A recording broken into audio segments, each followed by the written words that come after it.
Hey there, it's NPR's Book of the Day. I'm Chloe Veltman filling in for Andrew Limbong this week. Ian McEwan has a new novel out. It's his 19th, and it has been reminding commentators of the works the novelist wrote in his early years, like The Cement Garden and his short story collection First Love, Last Rites, books that earned the now 77-year-old author the nickname Ian Macabre. What We Can Know tells of planet Earth in the 22nd century. It's a world decimated by climate change, populist leaders and unchecked artificial intelligence. And yet, somehow, it's still turning. As McEwan tells Scott Simon in this interview, life goes on. Be warned, reading the novel might elicit pangs of weird nostalgia for the times we're currently living in. Here's Scott. This message comes from Focus Features. Don't miss Focus Features Anemone, starring three-time Academy Award winner Daniel Day-Lewis in his long-awaited return to the big screen. It's the most anticipated performance of the year. Anemone tells the story of two brothers wrestling with their past and the one secret that has kept them apart for decades. Featuring Daniel Day-Lewis, Sean Bean, and Samantha Morton. Anemone, directed by Ronan Day-Lewis. Rated R, under 17, not admitted without parent. Only in theaters October 3rd. Ian McEwan's new novel may make you wonder what really lasts. It's set in Britain a century from now, an island state that has become an archipelago, partly submerged by rising seas. Tom Metcalf is an academic who's devoted his working life to finding a poem, a Corona for Vivian, that the great poet Francis Blundy composed and read for his wife at a dinner in 2014. But the poem has never been found. What did it say? What did it say of them? How did it disappear? What We Can Know is the 19th novel from Ian McEwan, the Booker Prize-winning author of Amsterdam and other acclaimed works, including Atonement. He joins us now from London. Thank you so much for being with us. Well, great pleasure. Tell us about this world a century from now where the diet seems to be acorn coffee and protein cakes. What's happened? What's happened is that the 21st century has been a long, tough journey. We've limped from crisis to crisis, 2 or 3 nuclear wars, colossal migration, and population has roughly halved.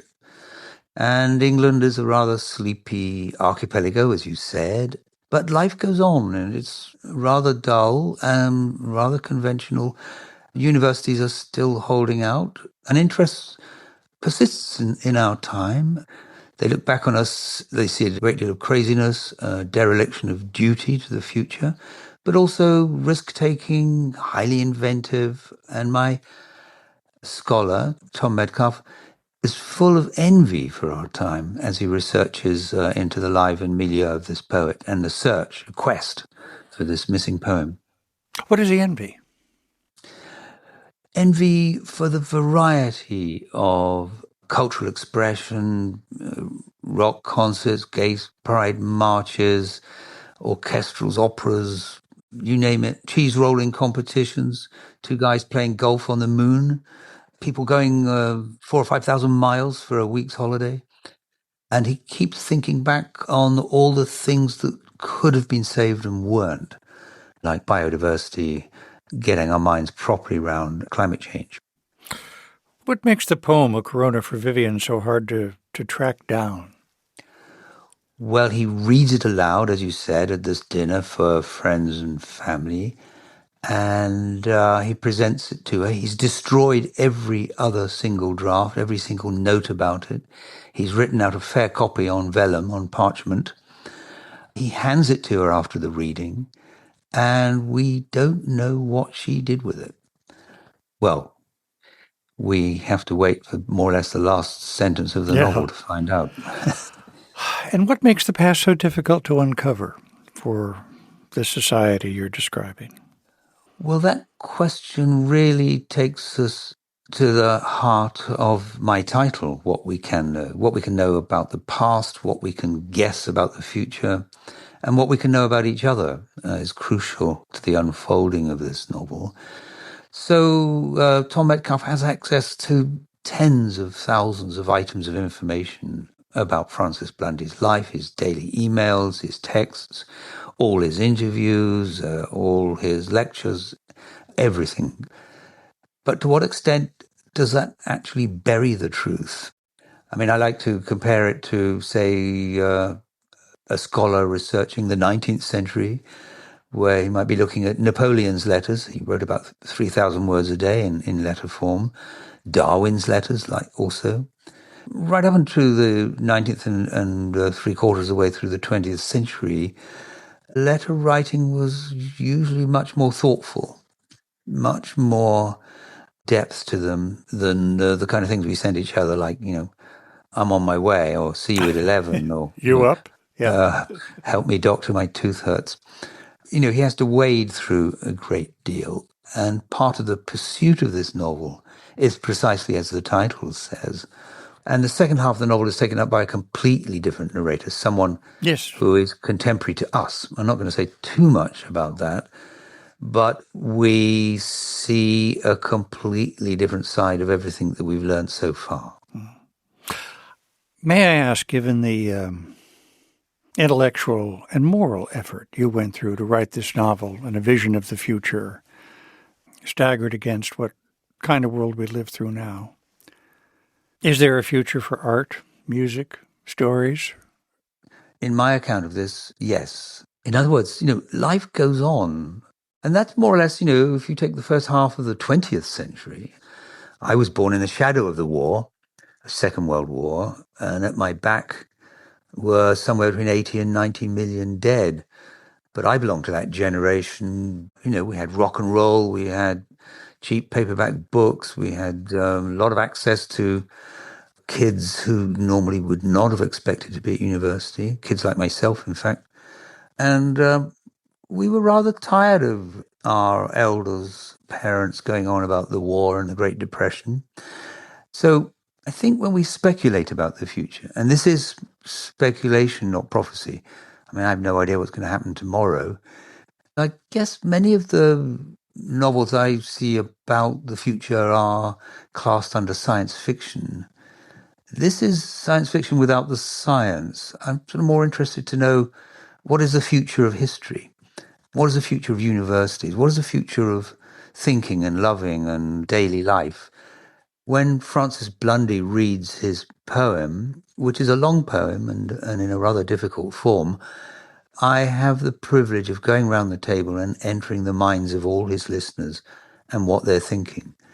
And of course, a lot of them are daydreaming, and they've had quite a lot to drink, a lot of wine, several gin and tonics. So they don't quite stay on the poem itself. Now, that's the kind of access we do not have in real life, and why one often has to point out that fictional realism, which can enter other minds, is an extraordinary artifice. And we haven't yet found another instrument quite as fine-tuned as the novel to measure fates through time, the rise and fall and pulse of thought and feeling, and the relationship of individuals to their surroundings, to their societies. And when we do, I guess the novel will be dead, but we haven't found it yet. Before we let you go, Mr. McEwan, may we ask you to hear something from our editor, Martin Patience? Sure. Hello there, sir. Hi. I guess the reason I'm here is literature makes a difference. Literature can change lives. In fact, it changed my life very profoundly. I'm actually getting a wee bit emotional. I read one of your books. I'd split up with my girlfriend. I didn't see her for more than 3 years. And I read one of your books, and it was called Chesil Beach. And the end of that book floored me. As you well know, it's about long-term regret. And so in that moment, I got in contact with a woman I hadn't seen for 3 years.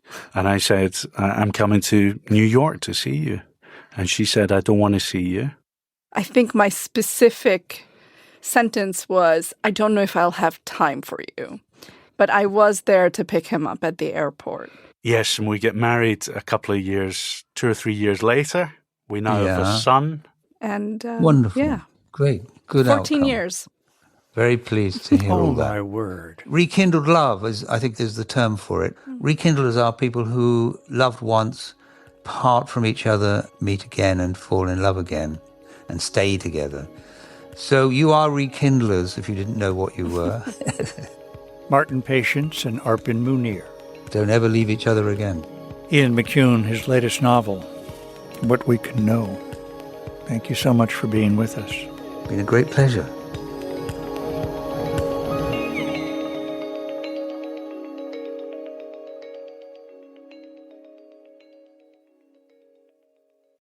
This message comes from Schwab. Everyone has moments when they could have done better, like cutting their own hair or forgetting sunscreen, so now you look like a tomato. Same goes for where you invest. Level up and invest smarter with Schwab. Get market insights, education, and human help when you need it. Learn more at schwab.com.